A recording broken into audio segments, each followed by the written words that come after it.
Thank you for joining me for another episode of Atlanta Capital Cooking. Today will be salt curing pork.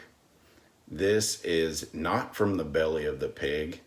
This is from a shoulder roast, but can be used to make bacon, season greens, season beans, anything that you like. So it's going to be a two-part video. Let's get started with the first one. I'll show you how.